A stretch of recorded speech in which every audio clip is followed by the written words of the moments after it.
Who is a PA here, and Chris Shangrock, who is the school resource officer. Sorry, I know I was going to fumble over your title. We appreciate them coming. Obviously, you all know that vaping is a hot topic right now, and there are a lot of health concerns about it. So we thought it was a good topic for us to cover, and I'm going to turn it over to Jessica and Cruz.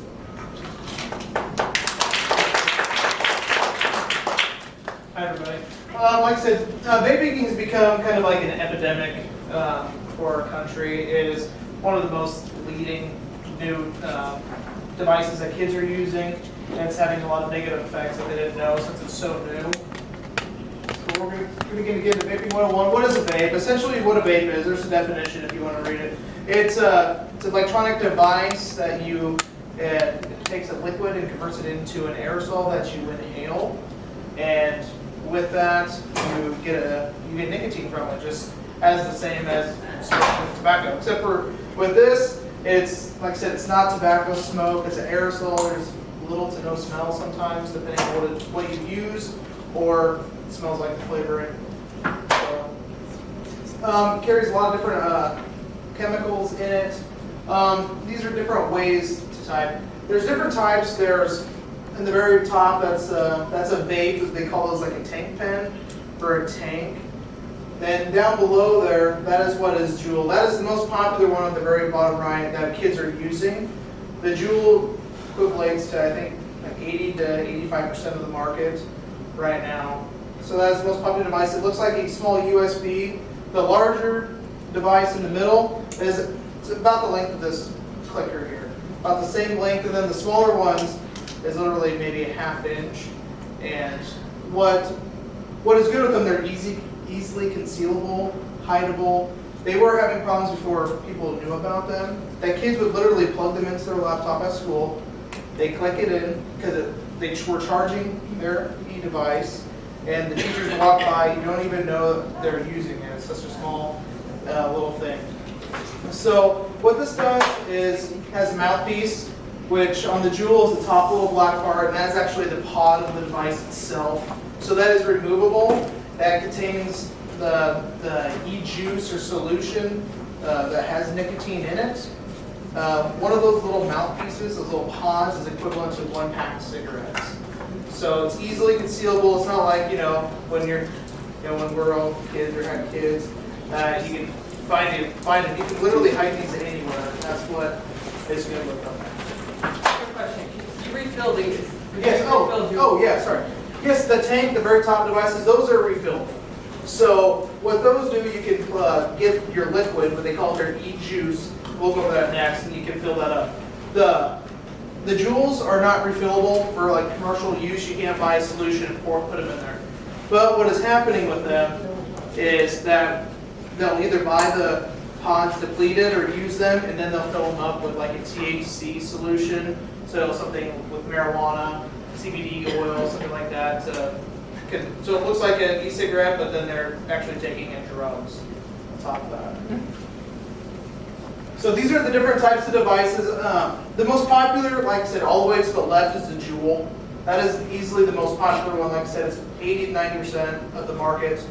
And then the next one is you go over to the medium tank here. The medium tank and then the large tank device, which are these two, those are the next most common devices. I have seen some of the disposable e-cigarette ones actually look like a small cigarette. The other devices, the e-pipe, e-cigar, I've never personally encountered them with children or anything, but they are something out there. I think those are more, they generate them towards the adult usage, because that's what they're supposed to be, their target market is, but find out really quickly their target market is really kids. So like I kind of touched over this, the e-liquid, e-juices. Essentially what that is, it's a solution of nicotine, propylene, glycol, glycerin, and then some type of flavoring. And the flavoring can be anything. Literally anything that you can imagine you can buy. You can buy bubblegum, cotton candy, apple pie, fruit punch, and you can actually get like mint, tobacco, ones that are tobacco flavored. But the bad thing about these is that these solutions, there are some that are commercially sold, but none of them are FDA approved to my knowledge. So they use FDA approved ingredients, but the solutions themselves are not. So what's going on is that these small shops are mostly small commercial or privately owned businesses, and then they make their own solutions in-house. You'll literally walk in, it'll look like a lab, kind of like a laboratory setup. They'll put all their type of solutions in there, nicotine, but they can add literally anything. It's not regulated. They can put anything that they want in these solutions. So what they're finding is that these solutions that are labeled as nicotine-free are actually testing positive for nicotine. So, if somebody goes in there thinking they're buying a nicotine-free product to vape, they're actually giving them nicotine so they get more addicted. And then you can buy different levels of nicotine. I can't remember how they scale it. I think it was like 1 milligram up to 5 is kind of how they scale their solution, but I can't remember exactly how that works. But it has different levels so they can get. So, but like I said, some of them, the e-juices, don't have nicotine in them. But all the Juul pods that we've seen, which is the most popular device, all Juul pods have nicotine in them. They don't make a non-nicotine Juul pod. So if you're juuling, get nicotine. Yes? So regardless of what you put in it, it still is bad because it comes out as an aerosol. Yes, right? because essentially when you're inhaling that, it's a little bit different than smoking, because even that, you're putting the solution onto a metal coil. So then we're having problems with people getting like heavy metal poisonings and stuff just because they're using a heated coil, then breathing in the aerosol after burning off of it into your lungs. So there's a lot of other problems besides that. Then they got like popcorn lung and different things that would. And then like the Juul, like the rechargeable part, you just buy that top part then? Yes. How does that work? Yeah, they sell them in kits. So you can get a kit, starter pack, you get the Juul plus I think 2 to 4 pods is what they sell them as. And then you can, literally you guys can get online, order it, you lie about your date of birth, probably, they'll ship it to you. So, pretty much anybody can buy them. But they sell the kits like that so you can buy them offline. And then what they actually did back in November of 2018 with all the problems with their market target was kids, they quit selling the flavored Juul pods. So they had like watermelon and peach and whatever other flavors that they had. They don't sell those in the stores anymore. So you can't go to Walmart or commercial stores and buy them, but you can still order them online. So that was one of their ploys with the government cracking down on them to say, well, we're not trying to target kids. We're targeting, adults who are just trying to quit smoking. But yeah, so. So what does the Juul starter kit run? They're not very expensive. I think it's like $29 to $49. It wasn't very expensive. And then the pods were, if I remember right, I think the pods were only like $5 a piece when you bought them in like a quantity pack. Is essentially what they are. So it's around the same price as a pack of cigarettes to kind of get started. Then how long does that pod last? They're equivalent to about a pack of cigarettes. So The same smoke? yeah, so one of those little Juul pods are about yay big is equivalent to a pack of cigarettes. So I think Jessica in her handout said it like around 200 puffs. I think is around what one of those are. So, but I've talked to kids and interacted with some kids who literally will smoke 2 or 3 of those a day. So they're literally smoking 2 to 3 packs of cigarettes a day, not even knowing. Just because it's a lot different when you inhale it. It's different than smoke. It's not as harsh on when you're actually inhaling it, using it, and that's why it's becoming very appealing to children. Question. Okay. I'll let Jessica talk about addiction and then medical. You do this so well. Okay. So addiction is a complex condition, and it can be, most people think of drugs, but it can be alcohol, it can be food, it can be sex. It's really anything that you just find very compulsive and you start doing it more than what is healthy for you. It's at an unhealthy level. So most electronic cigarettes have nicotine in them, which is the addictive part of them. That's why kids want to keep using them. That's why adults want to keep using them. So it's one of the hardest drugs to actually quit. When one quits vaping, that nicotine withdrawal can start up within 10 to 30 minutes. And usually they have anxiety, they can have a sense of emptiness. Irritability is a big one, especially in teens. So the cravings, you just crave it more. So it's a serious drug that's very, very addictive, and it's hard to get rid of when they like you said, they're going to be smoking 3 a day. It's because it's so an addictive substance that they want more and more, because then they start feeling these symptoms and don't want to feel that. So what's the answer? To do it more. Let's see, there's also something else that's missing on this page, but I don't know what. So, okay.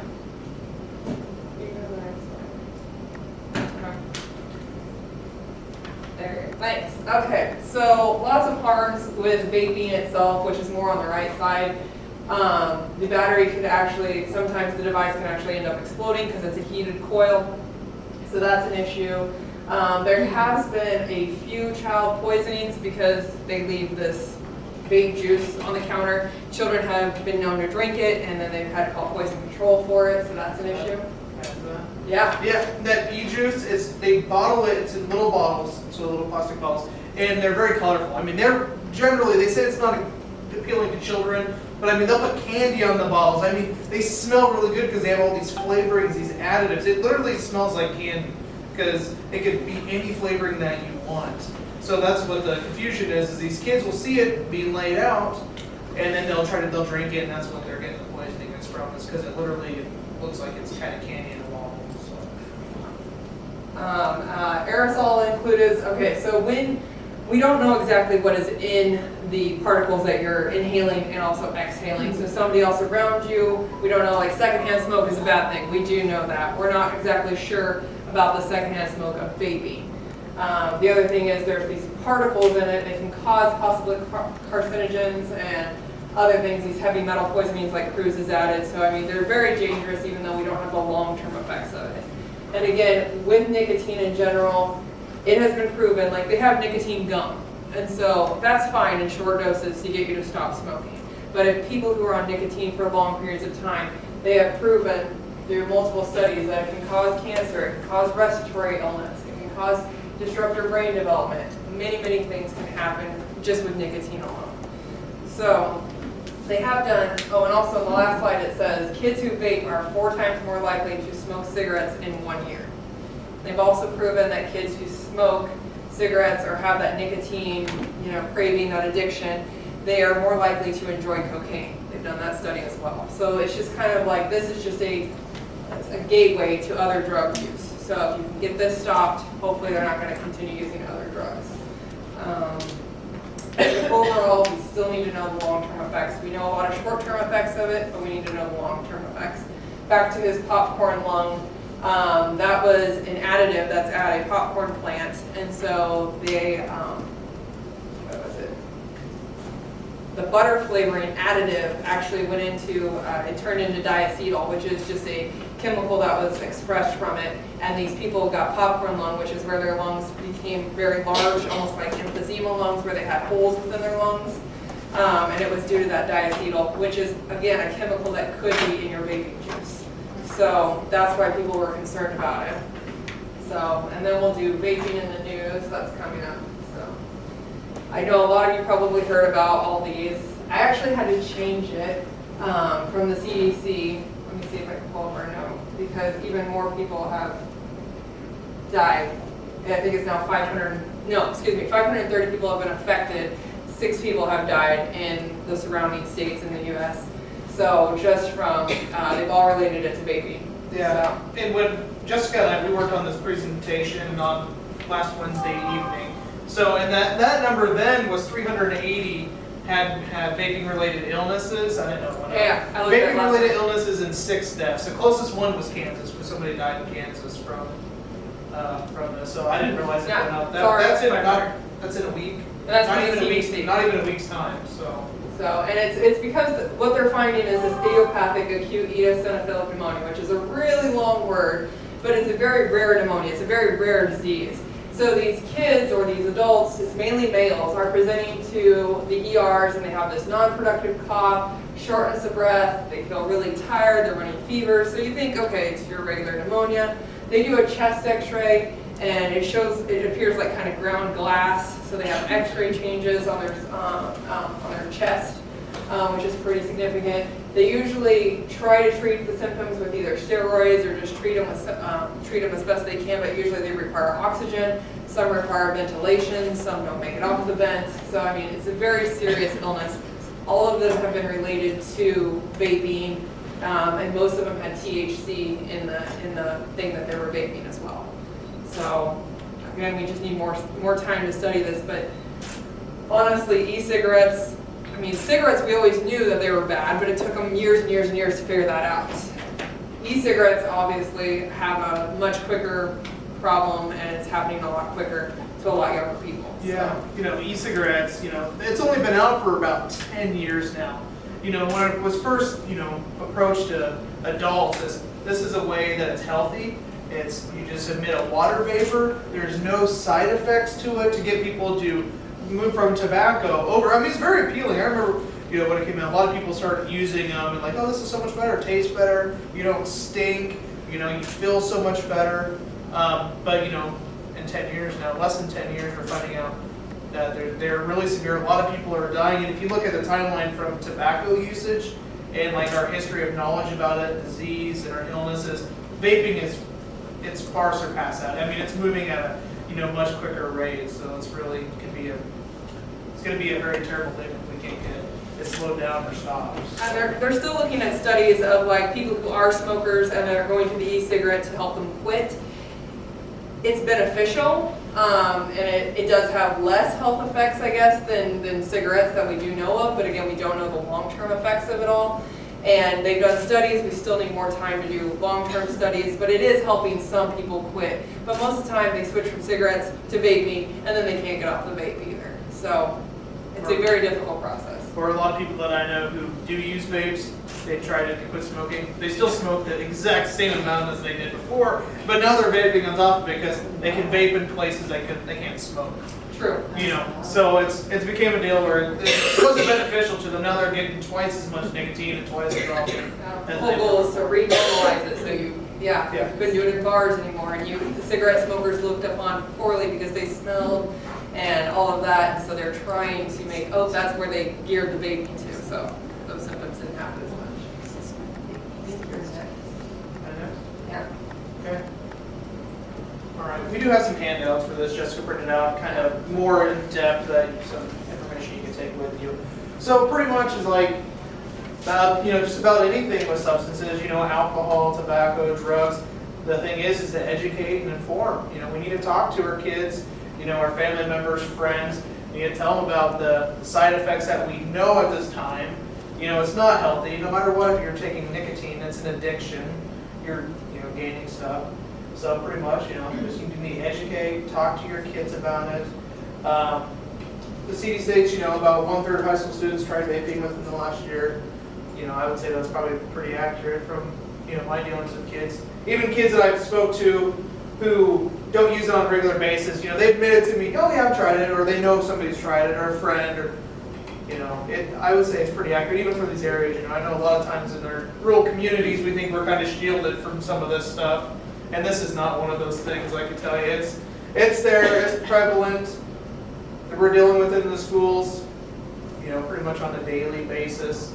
So, you know, it's something we just need to inform them, let them know what's happening. And that has clues about your child's maybe vaping. And part of that is, you know, it's all this kind of a lot of the similar signs of nicotine or usage, you know, withdrawals, irritability when they're at home for long periods of time and not using. But the thing is, tobacco we can smell. We all know what tobacco smells like, burnt tobacco. You can smell it. If you're not a smoker, if you walk into a room, you know who's smoking. So if your kid comes home, you can pretty much tell that they're smoking or friend. But the thing is with vape, it smells like those flavorings I told you. I mean, you could literally, I went on vacation this week and just got back. And unfortunately, I have some older nieces and nephews that we went with, and they're vaping, and they didn't care what I had to say about it. You know, but even when I was around them, you know, it smelled like their flavorings. You know, it's very sweet. You know, it didn't smell bad. It smelled good. It's like, well, that's not negative. At least you don't smell like an ashtray. But you know, it's hard to tell because if your kid comes home smelling minty, you're like, oh, he had some gum or something. So that's one of the things is really mask is a lot harder to tell there. Yeah. Anything else to add to that? Besides just Watch your online purchases, because like you said, it's really easy to order this stuff online. Watch your child's lingo if you follow their text messages. He's got a couple of the lingos. Oh yeah. You know, the biggest thing is most kids don't refer to it as vaping. They're juuling, because that is the #1 seller. Everybody refers to it as juuling. There's like e-hookah, e-cigarettes, you know, tanks, those are like the big vapes. That's one of the lingos for those, they're called tanks. Just calling them pods. Yeah, pods, yeah, jewels, because they talk about, so it's a jewel pod, that's what they're called to, so a lot of times kids are just referring to them as pods. So, you know, that's something that, just keep in mind if you hear them talking, that might be what they're referring to. So. They said in just the last year, vaping increased among middle schoolers by 48% and among high schoolers by 78% just last year. So it is something that we really need to crack down on as best we can. All right. And then with help, here's just some guidelines. It's like anything with tobacco uses. There's companies out there. You either text ditch Jewel to that number anytime. I think we have handouts with this information. It's quit tobacco. This one's really good, this Truth Initiative. You've probably seen commercials about it for like smoking, but they're also doing it for vaping and other things. But like this is a program that they just really started for vaping. It's really geared toward teens, and like it's to help them quit. Like they send them text messages all the time, like, hey, are you having a hard time? Are you having cravings? And I mean, it's like a self-help group almost, because it's a lot of other kids texting each other. And so I feel like it's a good option for a lot of people. Yeah, So. and we have posters. I mean, there's posters in one of my schools. You know, it's the company that has the website too. It's What's in a Vape. I mean, we have posters all over. You know, now, and the best where they're recommending that they post them was in the bathrooms. So in the kids' bathrooms, you know, there's these posters in there about, you know, what is it, you know, has messages, you know, about not using and things like that. So I mean, there's a lot of options out there for people. Like you said, there's a handout over there, so if you need to take anything home with you or know somebody who needs something, you can't give it to them. But just some signs, and then also some the CDC and the Truth Initiative. So What's the safest way for them to get off of it if they are doing that? stop cold turkey. Cold turkey? It really Yeah, I mean, you're going to go through your nicotine withdrawals. Regardless, you can do it as a slow time to go over a long period of time, or you can just stop and get to be moody and not be happy and have headaches and, you know, the normal signs of just a nicotine withdrawal. But, you know, kids shouldn't be using it anyway, so it's just safe. But, you know, as a parent, you know, or somebody who uses, you know, nicotine, you know, I chewed for many years and stopped, you know, it just took time. You just got to say, well, I'm done, and you just got to be done with it and stop. So. I guess if you had an e-cigarette that you could refill, they do make nicotine levels so you can slowly decrease over time. Yeah, that's what I kind of talked about. I know like 1, 5, 2, or however. I think 5 is about the highest rating per milligram of nicotine they're selling, and then they sell down to 0. But like I said, some of them that's been tested for 0 nicotine have tested positive for nicotine, so you gotta just be careful what you're using. So. I got a question. I'm just thinking back when I was a teenager, that type of thing. A lot of gals smoke to lose weight. Does this help the teenagers lose weight or not necessarily? You know what I'm talking about? It's the nicotine of it. The nicotine doesn't want to make you eat really, and it's just like it makes you feel full. Yeah. So it's basically like a cigarette without all the harmful effects of it. Yeah, kind of just get the oral fixation. You got to be doing something so that you're not eating. You know, you're doing.